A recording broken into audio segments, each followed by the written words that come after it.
Now, you might not be aware, but you can actually combine wavetables in the Wavefinder. What I mean by that is you can literally stitch them together so that one wavetable finishes and then plays into a second wavetable, a third, a fourth, a fifth, to get these very extended wavetables effectively. So you can hear an example playing in the background at the moment. It looks like it's just playing one wavetable, but it's actually going through multiple wavetables, which are then being blended together to generate this evolving tone that you can hear here.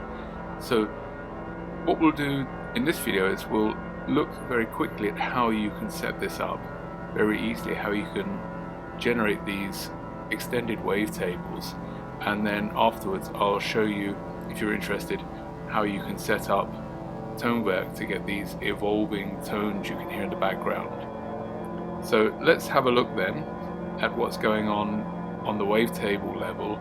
It's actually quite simple. You just have to be aware how to do it, and then, as I say, we'll get on to how to produce these kind of tones.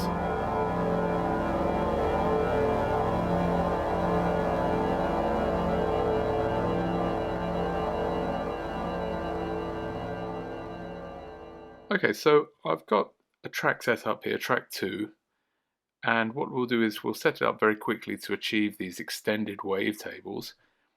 First thing we'll do is we'll go into our grid recording and we'll put a trig on here, and then I'm going to hold this, I'm going to set this, hold the function as well, I'm going to set this down to C2, and I'm going to set the length to 16 trigs, so it'll repeat every 16 trigs.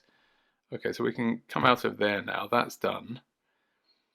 Then we'll go and we'll function source, we'll load here a Wavefinder instance and put that in here.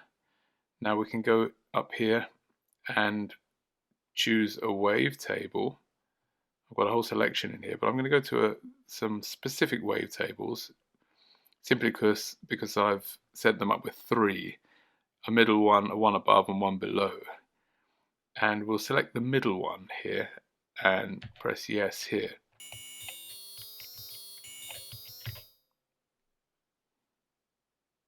Okay, so there's not much to hear there at the moment, so maybe we can change the position. Quite a high-pitched wavetable. Okay, so let's set this up to begin with. We are going to put the position here, function position, we're going to put this in the middle, 60, we put it right in the middle. We're going to drop the speed here down to, I don't know, maybe we don't have to go too slow on this one, we can go maybe 2, something like that, around about 2. We'll change the position here to the maximum so that it scans all the way through the wavetable, left and right from the middle, like this. And we'll put this on to a repeating wavetable here, and so we should have now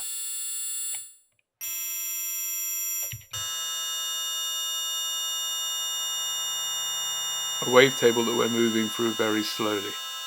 Maybe we'll increase the speed a bit.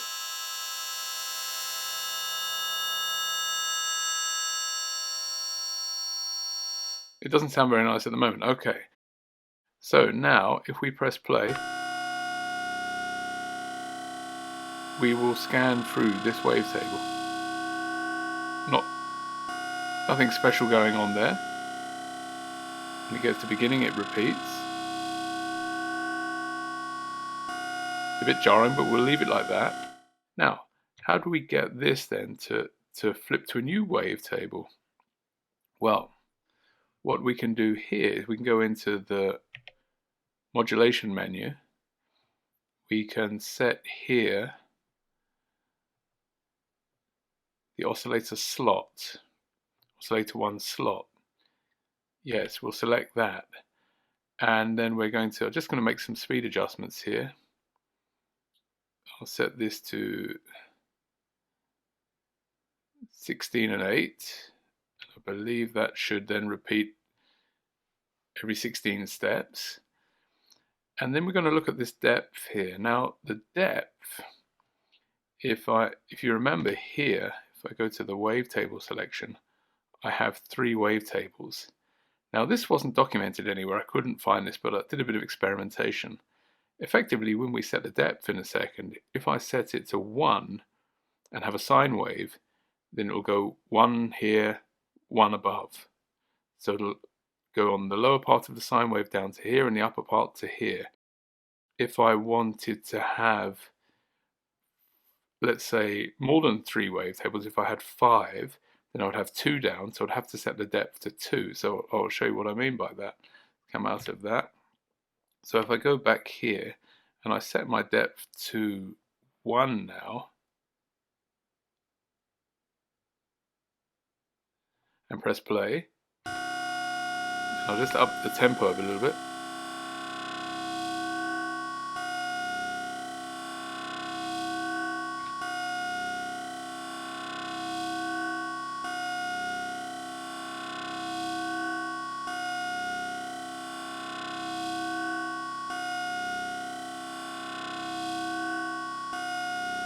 Let's make this random.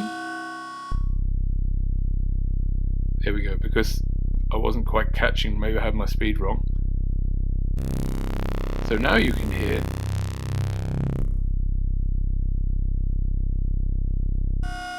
we're jumping between these wavetables,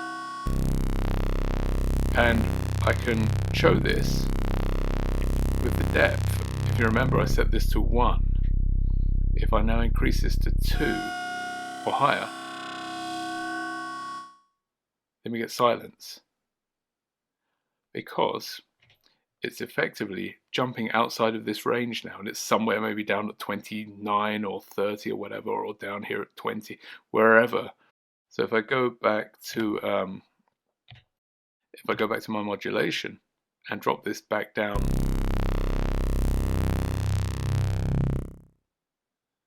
I'm on 9 at the moment. It's not there. And so through experimentation, sometimes it'll land on a lower value than 9. Of course, it's a random wave. So sometimes it's playing, sometimes it's not. But if I drop this down to 1, I now can go 1 below, 1 above. Let's wait a little, it's random, so it may choose different waves. So we're now effectively hopping. So as I say, in that list I can have more than 3. I can have up to 127 wavetables to hop between.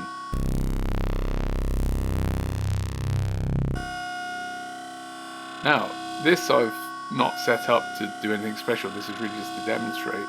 So let's have a look at how this can be used then musically to create these evolving drones or atmospheres. Let's have a look at that. Let's have a look then how we can make these very sort of evolving pads, evolving tones, drone-like things. We have used the same method I just discussed, or I've used the same method we just discussed. On the source I have 2 wavetables here, 1 and 2. We'll look at wavetable 1 first. These are the values I've used. So I've got a speed here set to 1.36. I've got a little bit of modulation of the amplitude, the sound. The rest is set up as I described. We have the position modulation on 63, the center on 60, and this animation here. So that's set up. Wavetable 2, a little bit slower, but the rest is the same. So that's moving at a slower speed. So let's go back to wavetable 1. If we look at our modulation now, I have oscillator 1 changing the slot, having the slot changed with these settings here, and oscillator 2, oscillator 2 is set up with these settings here. So we have 4 on here, and the reason we have 4 on both of these, we go to oscillator 1 again, also have that set to 4, is because when we go into the source and look at the wavetables, I have number 50 here as the center, but I have up to 54 here and down to 46 here. So I have 9 wavetables here, 50 being the center, and I can randomly jump between these wavetables. So that's what's going on that level. On the channel itself, to get these sort of ambient effects, I have no sends. I'm using a bus, so we'll come to that in a second, but I am using a chrono pitch with these settings, +7, and a little bit of chrono pitch just to add an overtone. Let's go back to the routing then. So if we look at the routing, if I go into function routing here, function mute, you can see I'm sending everything to bus 1 on this channel. So we'll come out of that, and bus 1 here corresponds to number 9. So we can have a look at the effects I have here. I've got some send going to here to the reverb send, which is this here. We'll come to this in a second. That's set to 48. I have a chorus here with these settings, and I have a daisy delay with these settings. So that's what's set up on the bus, that's coming through, and as I say, this is going to the reverb send, so we can look at that now, which is 15, I believe, and I'm using Rumsklang with these settings. So you can make a note of those if you want. And finally, on 16, I have a compressor with these settings. So that's how I've set this up. Oh, perhaps the note actually, let's go to the trig. I have simply one note playing. Oh, sorry, I'm on the wrong track here. Let's go back to here. So I have one note playing. 128 steps. You can see that in the number of bars here. So you'll actually see it now when it comes around to the, once it's played this bar, you'll hear a new tone, because it's now switched to a new wavetable. It's playing a different wavetable, and every time it gets to the trigger, it plays a new wavetable.